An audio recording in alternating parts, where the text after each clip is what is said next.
Eh oui, encore moi, Jocelyn Boissa, professeur d'histoire, secondaire 2, module 6, les droits civils et les libertés. On ne peut pas passer à côté des droits civils et libertés sans parler de la Deuxième Guerre mondiale. Nous allons partir en 1933 avec l'élection du Parti nazi jusqu'à la déclaration de la guerre en 1939 dans la première partie, où nous verrons toute cette propagande, toutes ces lois mises en place par le Parti nazi dans le but de discriminer complètement le peuple juif. À l'élection du Parti nazi en 1933, Adolf Hitler a pu mettre en œuvre son plan. Il annonce un empire allemand puissant. Un peuple, un empire, un chef. Les Allemands, selon lui, seraient les descendants des Aryens, un puissant peuple de l'Antiquité qui venait d'Asie. L'Aryen type est décrit comme un grand blond aux yeux bleus. Pas du tout comme lui en passant, alors qu'il était petit, les cheveux bruns, les yeux bruns. Bien sûr, c'était une représentation scientifique sans fondement. Mais il disait que le peuple allemand devait à tout prix préserver sa pureté. Il a garanti des réformes politiques et économiques aux citoyens déçus par la démocratie et le libéralisme économique. Il a créé une Gestapo aussitôt qu'il a été élu. Qu'est-ce qu'une Gestapo? C'est une police secrète d'État.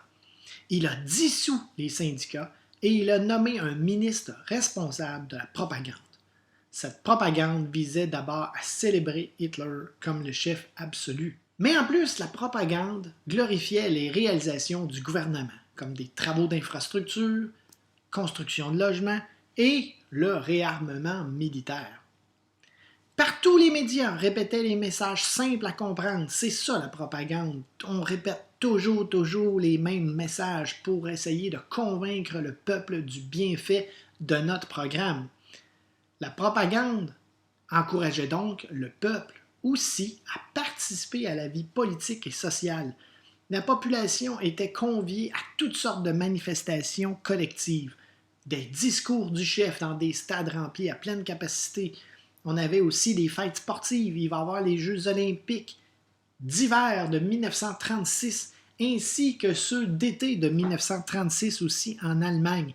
Il faut savoir qu'à cette époque, les Jeux olympiques et d'hiver et d'été avaient lieu la même année. Maintenant, c'est séparé aux 2 ans depuis 1994, mais à l'époque, c'était la même année.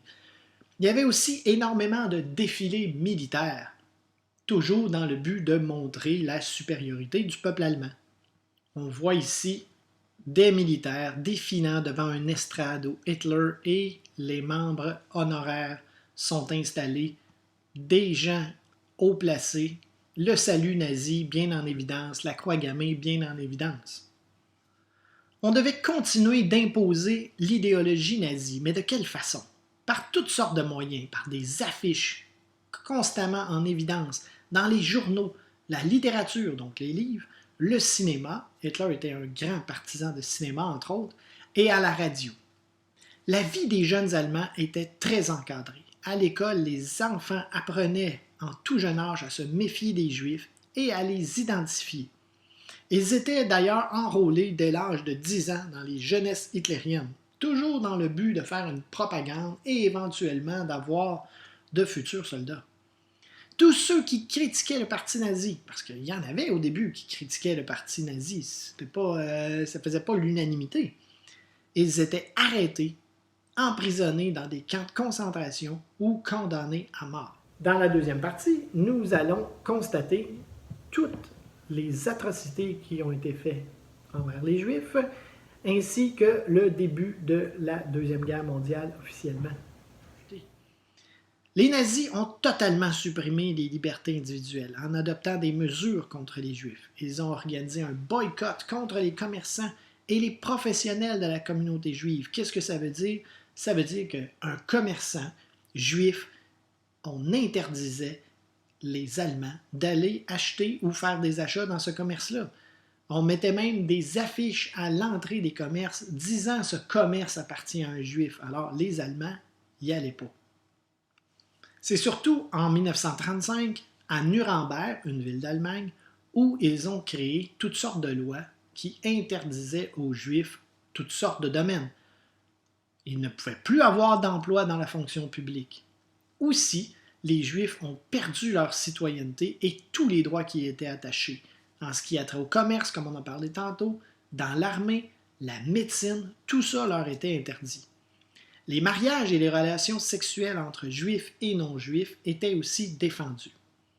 La violence s'est intensifiée. Des émeutes anti-juives se sont multipliées. Des propriétés de Juifs ont été saccagées. L'Allemagne a annexé l'Autriche et une région de la République tchèque d'aujourd'hui qu'on appelait à l'époque Bohême et Moravie en 1938. La Pologne le 1er septembre 1939. À ce moment, les Alliés n'ont eu d'autre choix que de déclarer la guerre à l'Allemagne. Quand on parle des Alliés, à l'époque, c'était la France, le Royaume-Uni et la Russie. Les États-Unis et le Canada arriveront un petit peu plus tard aux côtés des Alliés. Ce sera le début de la Deuxième Guerre mondiale, le 1er septembre 1939. Alors ici, on voit l'Allemagne, on voit ici l'Autriche. Bon, la République tchèque d'aujourd'hui, on avait une partie ici qu'on appelait Bohême et Moravie, et la Pologne, donc l'Allemagne, a annexé ici l'Autriche, Bohême et Moravie, et le 1er septembre 1939, on a envahi la Pologne. La guerre s'est poursuivie et les horreurs envers les Juifs aussi. En plus des camps de concentration, les Allemands ont rassemblé les Juifs dans des ghettos. Ils ont confisqué leurs biens et leurs maisons. De plus, ils ont imposé aux Juifs le travail forcé. Mal nourris, mal soignés et affectés par la température, ceux-ci, les Juifs, survivaient difficilement ou mouraient d'épuisement. Il y a eu plusieurs camps de concentration allemands. Le plus célèbre est celui d'Auschwitz en Pologne, où il y a eu plus de 1,5 million de personnes, dont la majorité juive, qui ont été tuées dans ce camp de 1940 à 1945. À partir de 1942, les Allemands ont commencé à discuter de l'élimination totale des Juifs par le travail intensif. Sur le terrain, les personnes qui étaient inaptes au travail, comme les enfants, les vieillards et les malades, étaient tout simplement fusillés ou gazés. C'est ce qu'on a nommé la solution finale. Les camps de concentration sont alors transformés en camps d'extermination. Les prisonniers de partout en Europe arrivent par train entier dans ces camps de la mort. On voit ici des fosses communes où on a enterré des Juifs et ensuite on rabriait ça de terre. C'était complètement insensé. Dans la troisième partie, nous allons parler de la fin de la guerre ainsi que les derniers jours de Adolf Hitler ainsi que son épouse. On a ici des images de Berlin avec ses rues bombardées. Les Russes ont bombardé Berlin jour et nuit du 23 au 30 avril 1945. Le 30 avril 1945, à l'âge de 56 ans, Adolf Hitler a mis fin à ses jours avec son épouse Eva Braun. Ils s'étaient mariés le jour même. Eva avait 23 ans de moins que lui. Cependant, des combats en Europe ont eu lieu jusqu'au 8 mai 1945, jour de la capitulation. Cependant, à l'extérieur du continent européen, la guerre s'est poursuivie jusqu'au 2 septembre, toujours 1945, entre autres avec les attaques des Américains au Japon avec la ville d'Hiroshima et de Nagasaki, le 6 août et le 9 août 1945, toujours bien sûr. Et le 2 septembre, officiellement, la guerre se terminera. Alors on voit ici Adolf Hitler, qui décédera à 56 ans le 30 avril 1945, voyant qu'il n'y avait plus d'issue à la guerre.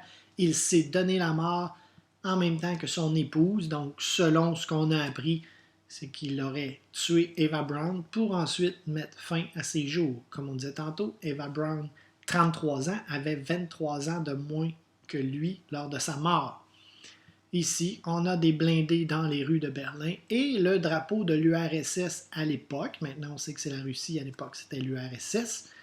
Alors, c'était rouge avec une espèce de serpe jaune doré ici et une étoile aussi. Drapeau de l'URSS flottant au-dessus de la ville de Berlin lorsque les Russes ont officiellement pris possession de la ville en entrant par l'Est.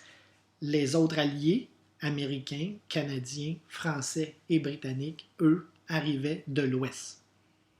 Et voilà, c'est terminé cette capsule sur la Deuxième Guerre mondiale et les lois discriminatoires envers le peuple juif. À la prochaine. Bye bye.